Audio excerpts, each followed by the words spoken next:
Let me welcome everyone to this table. This is a workshop which organized before the meeting of the Commission. We call it briefly the Stiglitz Commission. It is officially called the Commission for the Social Democratic or Progressive Response to the World Financial Crisis. And we are meeting, this is our second meeting of the Commission.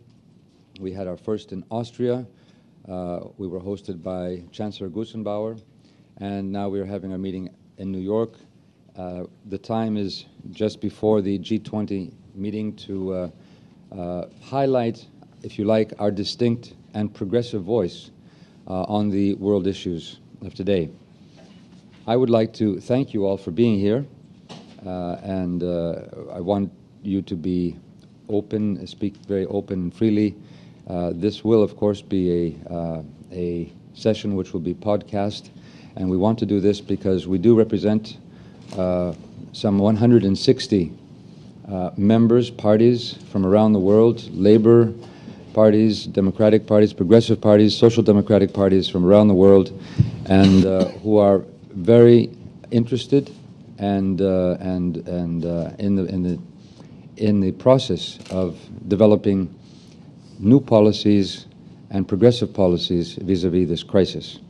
Just a few words to begin that one can say, and we had this in our first meeting, which a saying that came up, and I think it was quite opportune, that we're not in an era of change, but we are witnessing a change of an era. And people and our citizens are in awe and in a sense of insecurity by the collapse of an economic system that was hailed as perfection, even the end of history. This is why today the progressive movement and progressive voice, a voice of our people, I would say, in representing the public good is necessary. We need to talk about the real issues, the real controversies underlying many of these debates, the real economy, and the necessary options we have, if you like, the world we need. And in doing so, we need to answer questions such as, why were our democratic institutions captured by these special interests which were able to create such a lack of transparency, a lack of any democratic control, a lack of any way of protecting the public good? Why are citizens today feeling such insecurity where our social systems, the welfare state, health, education, pensions have been put at risk while huge money existed or still exists? Why are we seeing that the banks are being saved, but liquidity is not moving into the economy? Are we saving the bankers? Are we saving our economy? Why don't we see a coordinated policy around the world, a global governance, a needed global governance with the necessary institutions, which will allow us to have both global governments but also democratic global governance, which will guarantee that the management of our planet is done in a way which is both sustainable but also to the interests of our citizens. And about the stimulus packages, what are they, and are they really stimulus packages, and how much? And they will, of course, have a redistributive effect also. And this comes to the point of who will pay for the burden. The burden would be laid on whose shoulders?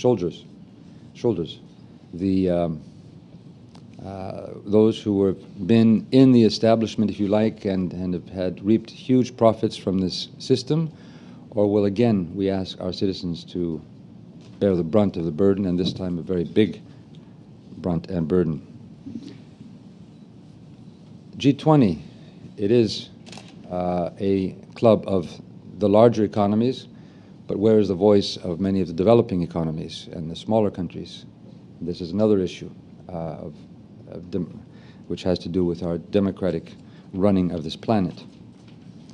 How do we create and stimulate our economy in order to make sustainable jobs, quality jobs, but also an economy for the future, which isn't a green economy, an economy which can use green development as a new, if you like, steam engine for development. And finally, how do we make sure that in making changes, we do create the necessary institutions that will respect and respond to the public good, to our common good, putting our citizens first? I think these are just some of the questions which we would like to put to you and get your wisdom. I thank you again for being here. Luis Ayala, you know, is the General Secretary of the Socialist International. He is with us also.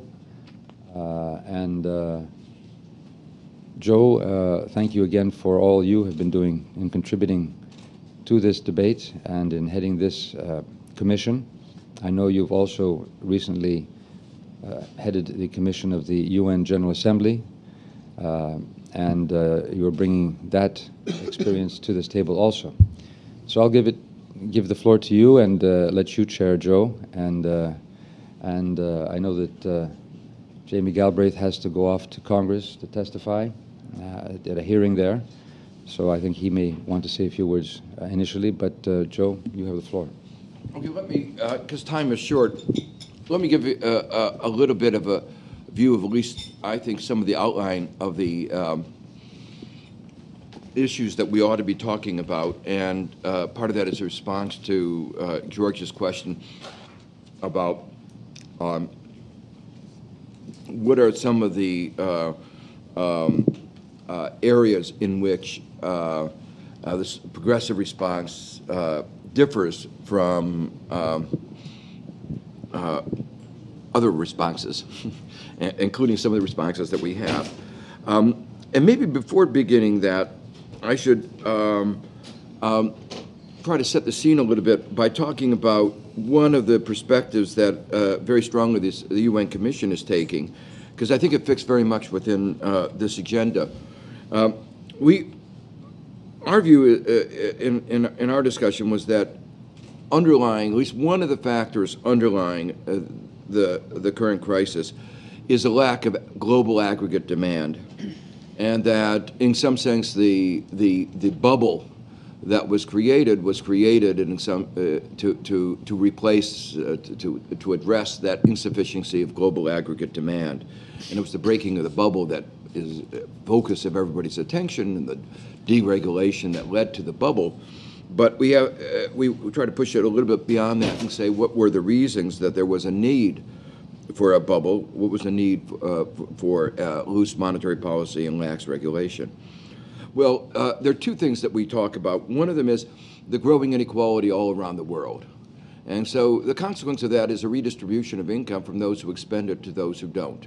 So we see the issue of inequality as really central to the current debate. The second one is the large, pervasive global imbalances. A few years ago, there was a concern about the disorderly unwinding of those global imbalances. In some sense, what we're seeing now is exactly that. But that, too, can be viewed as a result of a flaw in the way the global economic system worked, in particular the way the IMF handled, and the U.S. Treasury, handled the 97-98 global financial crisis, generated huge demands for reserves. There are other factors involved, too, but it was at least one of the factors. Countries were very explicit that they would never again let themselves be put at risk for loss of their economic sovereignty and these pro-cyclical policies that were imposed by the IMF. That led to huge reserves, and the nature of these reserves, growth of reserves, is that in effect something like $600, $700, $800 billion of global aggregate demand is buried in the ground, and that contributes to a lack of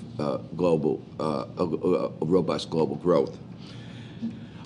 The reason I emphasize these is because, to some extent, unless we keep these in the back of our minds, I don't think we're going to get into a robust global recovery. Even if we fix the banking system, even if we do some of the other things that have to be done.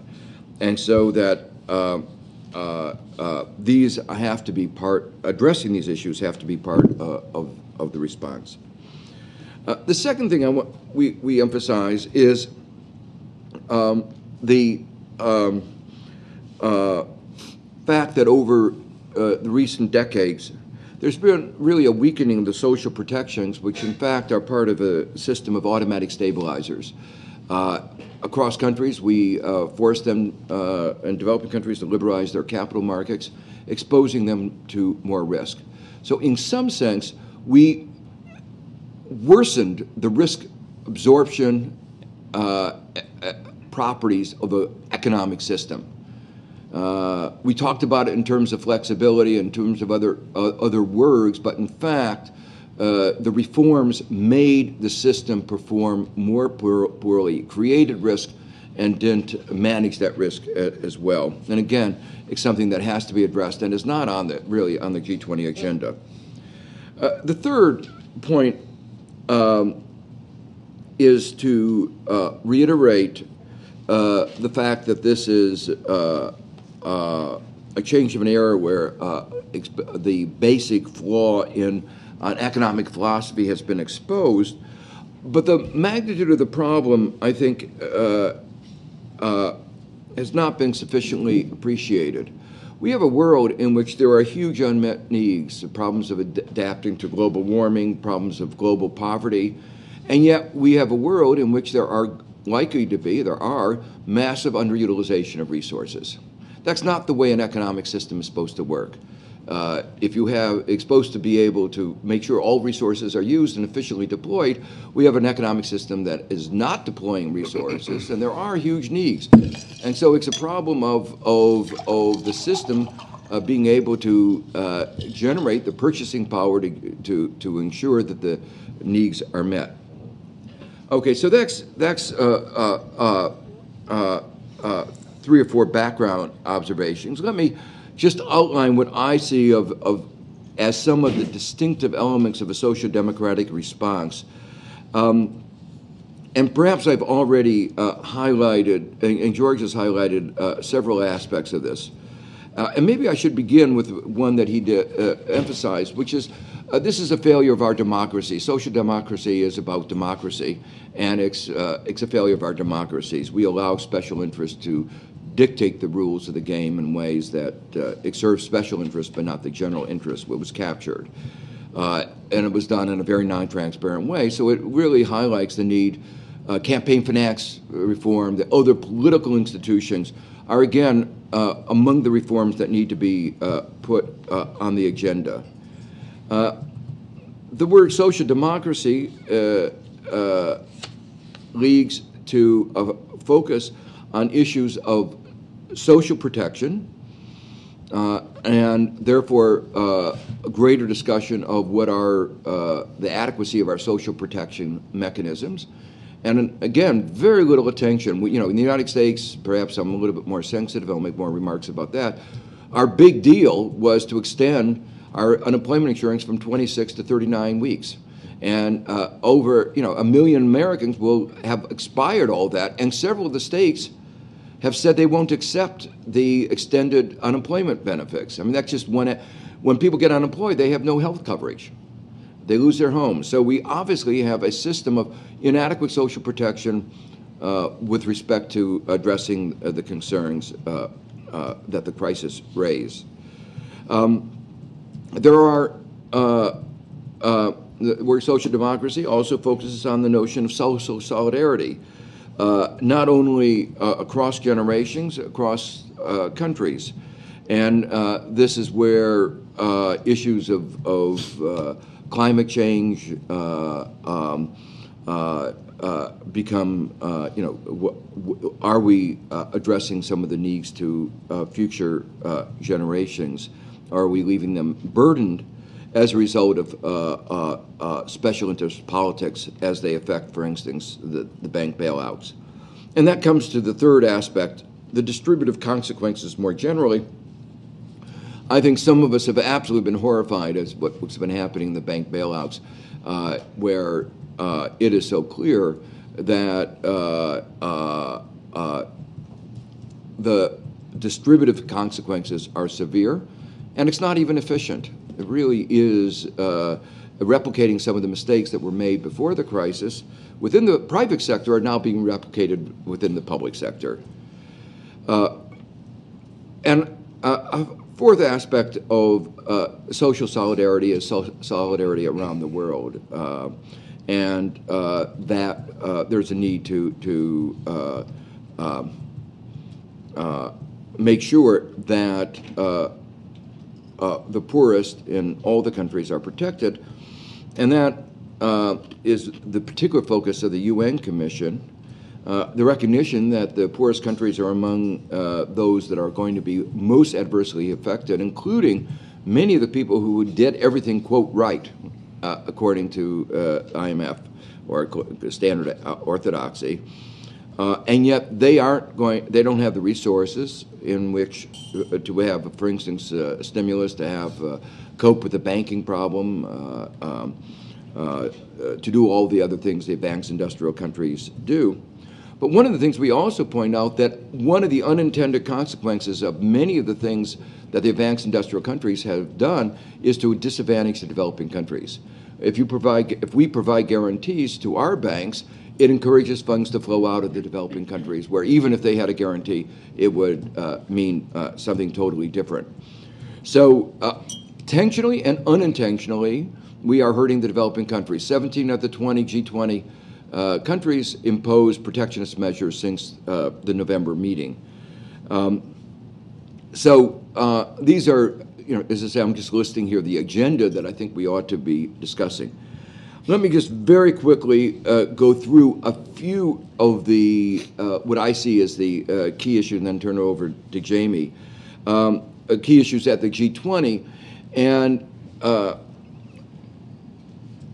let me say that in many ways, the fact that they've gone from G7, 8 to G20 is a big step forward of inclusiveness, but there are still 172 countries not there. And that if we believe in democratic, inclusive processes, it has to be broadened. But on the agenda, I think they are talking about many of the key issues, but the real debate is the content. So, for instance, the need for a strong stimulus, there will be an agreement on that, but not likely to be, the question is what concrete actions, including perspectives that look at the stimulus from a broad perspective. We have in the United States and many other countries a federal system, so that while the federal government is having expansionary fiscal policies, states are having contractionary fiscal policies. An important part of stimulus are the automatic stabilizers, which are much weaker in the United States than in Europe. More difficult are the issues of regulatory policies. Everybody agrees they have to be comprehensive across countries, institutions,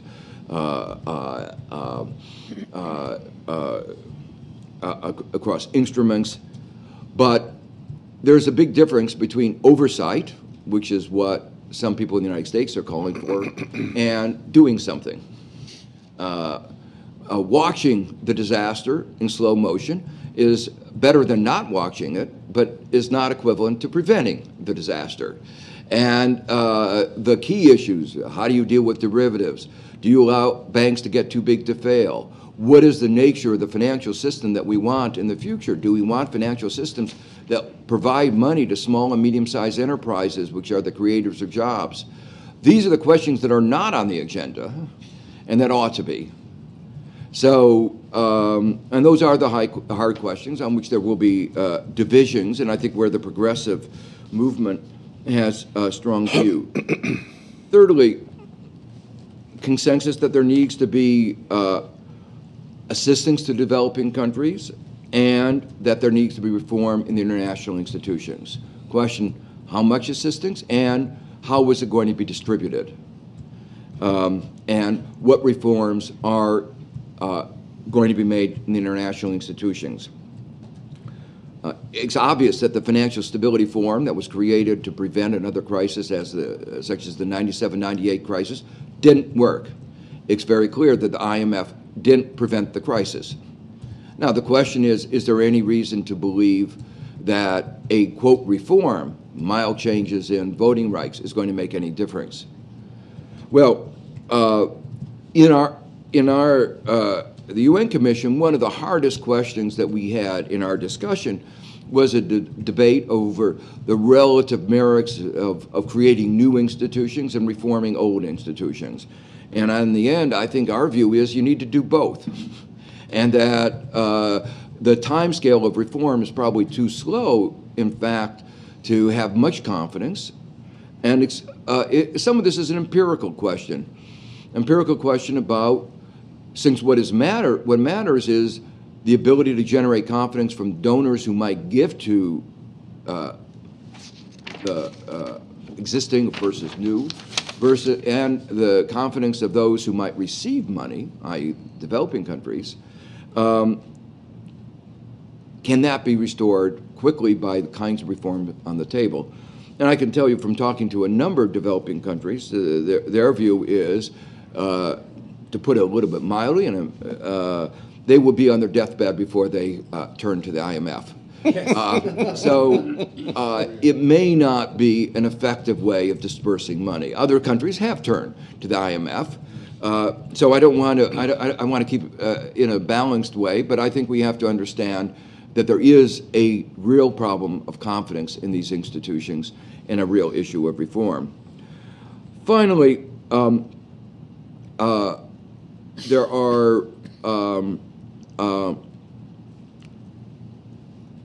real issues of the longer-term reforms that are not sufficiently, I think, on the G20 agenda. One that our UN Commission emphasized, put number one in the longer-term reforms, the reform of the global reserve system. And China has given some impetus to that discussion for obvious reasons. But there are other problems: the reform of the bankruptcy, sovereign debt restructuring mechanism, better mechanisms of global economic coordination with more legitimacy, more inclusiveness.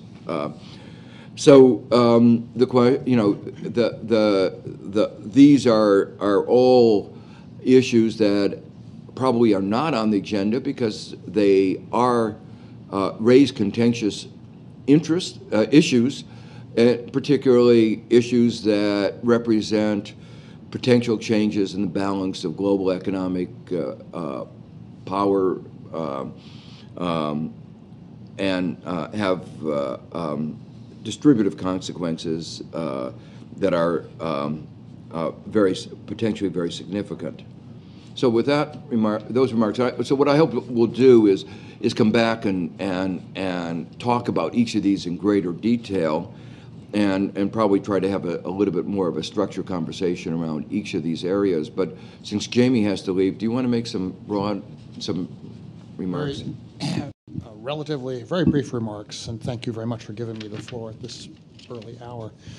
George, at the beginning, I think raised a very salient question. He asked, are we saving the banks or the economy?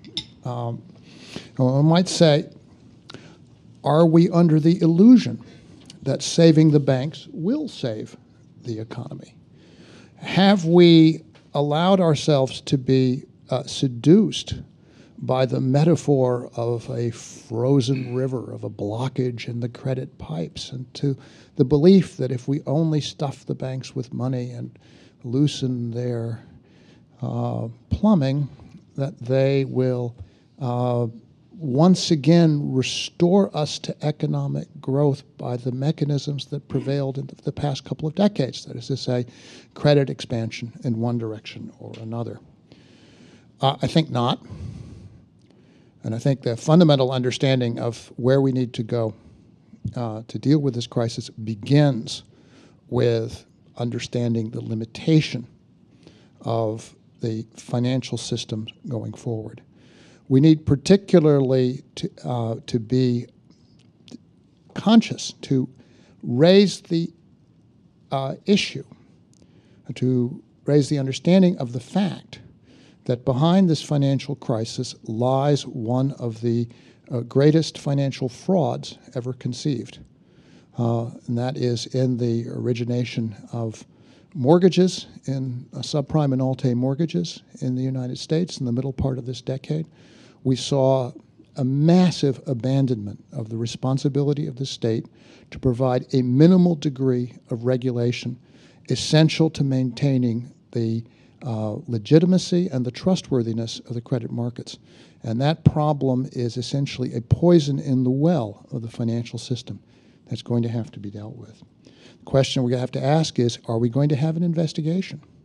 Are we going to have a thorough accounting? Are we going to have a penetrating audit?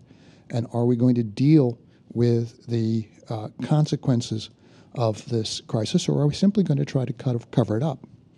Are we simply going to try to move past it in a way which does not, in any fundamental sense, prevent the same sort of abuses from happening again? The collapse of the financial system, it seems to me, is very thoroughgoing, both in this country and around the world, and it is therefore qualitatively comparable to the collapse that occurred in 1929, 1930. And that is for the first time in any of our professional lives.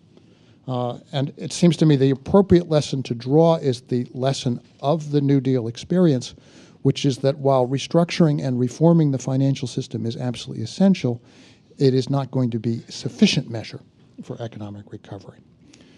And again, as we think back on that period, which I've been doing a bit of in recent days, it seems to me there are two other points about the policy approach that go beyond the standard discussion of stimulus and fiscal measures as a response to the kind of crisis that we're facing. The first is that the New Deal relied very heavily, and indeed consisted largely, of the construction of new systems of social insurance, new systems of mutual and collective responsibility, new systems for reducing the instability and insecurity faced by ordinary people. This was true of deposit insurance. This was true of the creation of Social Security. It was true of both agricultural adjustment and the National Industrial Recovery Act. It was true of the National Labor Relations Act. And all through the New Deal, the fundamental philosophy was a philosophy of increasing solidarity and raising the bottom of the income distribution, and helping provide a floor for those who were most hard hit. And indeed, in the United States, a major dimension of this was regional as well, in the construction of the Tennessee Valley Authority and other agencies that were aimed at raising living standards and did so very effectively throughout the most impoverished region of the country, which at that time was the Deep South. So social insurance stands as something which is not a burden on the society to be cut back, but rather something to be actively expanded in a constructive response to the present crisis. And the second point I think that emerges from the New Deal experience, in contrast to where we are now, is that although the New Deal did include the massive creation of jobs immediately, millions of them in the very short term, under the leadership of Harry Hopkins, it also involved the reconstruction of the country effectively from one end to the other over a substantial period of time, and the creation of many major public works that are still in use today. The New Deal in this city built the Triborough Bridge and the Lincoln Tunnel and the Marine Air Terminal. It paved 700,000 miles of roads across the country. It rebuilt the entire school system of the rural school system of the United States. It electrified the countryside. It built a couple of aircraft carriers that helped win World War II. These were not taken with a view to, these were not done with a view to ending the Depression within a year or two and returning to the artificial and speculation-fueled prosperity of the 1920s. These were actions taken with a view to constructing an entirely new, and much more stable and sustainable economic system. And over the period of the decade, they basically achieved that. Today, we have a similar problem. So far, our response to the crisis has been of an entirely short-term character, that is to say, with a view that things that cannot be done within a couple of years should not be done. But at the same time, we have challenges that are comparable to those faced in the early 1930s, and perhaps in many ways more severe. We have to deal with our energy insecurity, with our dependence on unstable and highly monopolized sources of petroleum, and we have to deal with our carbon footprint and our contribution to greenhouse gas emissions and climate change. If we don't deal with that, the country will not be habitable in the foreseeable future in important respects. So these are measures that we need to, that are in fact long-term measures, and as part of our dealing with the present crisis, we are going to have, if we're going to deal with it, we should be thinking in terms of effective policies to rebuild the country, and in so doing, to employ a large part of the population. Anything I say here for the United States, I think also goes for Europe. There is, finally here, a very important international dimension. This is something, of course, which was not so prevalent in the 1930s. But it is quite clear that we are dealing now with the residue of an unworkable international financial structure riddled with tax havens, shell corporations.